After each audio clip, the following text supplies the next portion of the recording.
Like the CHP was like ready to be activated to hunt down this car.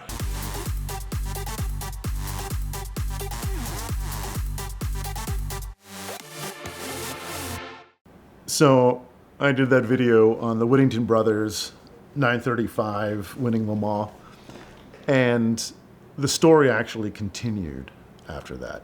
Now, it didn't have anything to do with drug smuggling or anything like that, but it was a prank that only millionaires can play on billionaires, kind of a thing. The Whittington brothers will always be connected to this Le Mans winning car, and their illegal exploits will always be connected to them. So they got in trouble again, as you know, adrenaline junkies do, even in their 60s and 70s. And their business got indicted by the DEA. They were still flying planes suspiciously from Colombia, or leasing them, or something was going on out of Florida. And they were running a lot of money through their daughter's spa in Colorado, and things were happening. And the government finally was like, oh, come on, guys. You know, you did this 20 years ago. What are you doing? This investigation began into the Whittington brothers again in the 2000s. Now, at this point, the car had been restored by Canepa, and it was owned by the amazing Bruce Meyer, one of the greatest collectors, nice guys on the planet. He had just taken a delivery of it, and he's in love with it, and of course he should be. And they want to take it to a track day to actually put it on the track and drive the K3 really for the first time on a racetrack, on race tires, instead of just on a lawn showing it off for a show. His friends, Bruce Canepa and a few other guys, came up with a prank. And what the prank essentially was, and only about 8 or 9 people knew about it, and I was one of them that helped set it up, was that we were going to set up the conceit that the DEA still thought that the Whittington brothers owned the 935. Now, it had been established years earlier in a heated battle between the Indianapolis Museum, who owned it at the time, and the Whittington brothers, that the Indy Museum owned it. And the Whittington brothers had just loaned it, and it was this real tense situation between the two of them. Meyer ended up trading it from the Indy Museum, so he owned it now. So the conceit was that the DEA was coming for it to impound it because they were impounding all of the Whittington brothers' possessions. So we set this whole thing up with Hollywood actors, props, fake DEA cars, badges, guns, everything. So the day of the track day comes at Laguna Seca. We bring the car down, and even the Canepa Motorsport crew, most of them are not in on what's going on. They're prepping the car, and we got it all ready, and I take it for a spin. And he comes back, and you know, everybody's congratulating him on how amazing the car is.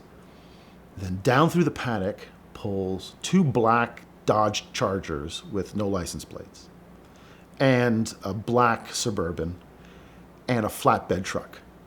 And these guys get out, and they've got, you know, they're all vested and all wearing black, and they got the one badge hanging around their neck, and it's all real DEA prop stuff. It's the real deal. The lead actor who played the lead DEA agent had formerly been a lawyer, so he could really talk the talk. And he got out and he goes, I'm looking for Bruce Meyer. I'm looking for Bruce Meyer. Where's Bruce Meyer? And people are like, over there? And Bruce comes over, and he's like, how can I help you? And this whole experience only proves that this guy is like a 100% nice guy. Because anybody else would have freaked out. They're like, sir, we're here to impound your car. You know, it's a $3 million car. How much is worth at the time? And he's like, we need to take your car. We're taking it into possession. I've got a receipt for you. And he's all, please identify the car. They didn't take the front end off so we could see where the stamps were for the identification numbers, and they're checking things off. And all the time, and Meyer's like, well, you know, I don't really understand what's going on, but I want to work with you. You know, he's being really, really nice, but he's a little concerned. And everybody there's freaking out. Like, the cops are here to take away this car. He's totally cool. His son is in on it, and his son comes over and he's all like, I don't know, Dad, you know, like, you know, we probably should let him take it because otherwise that we're obstructing the law and things like that. And he's like, yeah, I think you're right, you know. So maybe it all happened within like 15 minutes. Meanwhile, the DEA agents are having them load this thing on a standard flatbed. Now this car is only like 1.5 inches off the ground. And the motorsport guys are like, I don't even know how to do this. So it was like every piece of scrap wood and plywood that they could find, and they're squeezing it on this, like, it's the same kind of wrecker you would have to pick up your car on the side of the road. It wasn't anything special. And they're pulling it and dragging it up, and it's scraping as it's going up. And everybody who's been restoring it is kind of freaking out. And they get it up there, and the tow truck guy's like, I don't even know how to tie this down. So the motorsport guys tie it down to his truck. The lead guy finishes the paperwork, tears off a receipt for a $3 million car, gives it to Bruce Meyer. Meyer's like, well, thanks. How do I follow up on this? He's like, well, just call the number and we'll call you, and we're going to put it in a pound, but it's your car, and we'll make sure that all the paperwork's done correctly. He's like, oh, and they all line up. They get back in their cars and they all take off. And it happened so fast. It was so beautifully done. The woman who coordinated all this did an amazing job. And like, it all just went off seamlessly. And you could see after the car kind of disappeared off the track that Meyer started being like a little uncomfortable. Like you could see he's like, okay, all right. And he's trying to be cool about it. So he makes a phone call to, this is my understanding, he called, like he's on the board for the California CHP.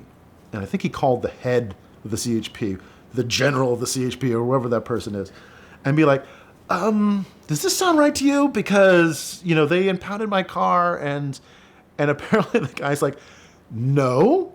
Like, did you get this guy's information? He's like, I got a receipt and this information. And he's all like, what do the vehicles look like? And he's like, so they put out like an APB statewide for this truck and his car and these DEA trucks. Now, they had just gone to the outside perimeter road of the track and parked. But, like, the CHP was, like, ready to be activated to hunt down this car. And Meyer's like, okay, we'll see how it goes. And as it started just careening out of control, because Meyer is one of the most well-connected car collectors around. Like, easily could have called just about anybody to have this all taken care of. Over comes Bruce and his friends, and they're kind of like, gotcha! And you could just see his face go, like, huh? And we have video of it. Like, he's half smiling, half like, what just happened? And while he was on the phone, they called for the truck to come back. And it rolls back into the paddock, and he just bursts out laughing. And he thought it was the funniest thing that had ever happened. So one would expect maybe there's retaliation. And vengeance is best served cold, right? That's the old saying. And I think every single one of those guys has been waiting all these years for something to happen. I don't think nothing's happened since then. But they have to have in the back of their minds, every time something slightly out of the ordinary happens, they got to be thinking, Meyer's coming for me. Like, it has to happen. They got to be thinking about it because it was such an elaborate, beautifully played prank. And all of those guys have the same kind of assets that Meyer has, that are out there and doing things. So it's quite possible. I quite certainly hope it happens again.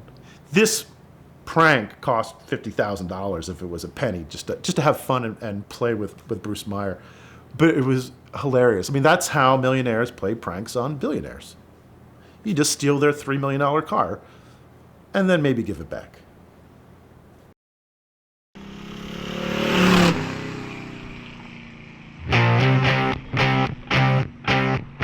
Going somewhere in a hurry, ma'am? Let me explain your options. Never mind, I got this. TheTicketClinic.com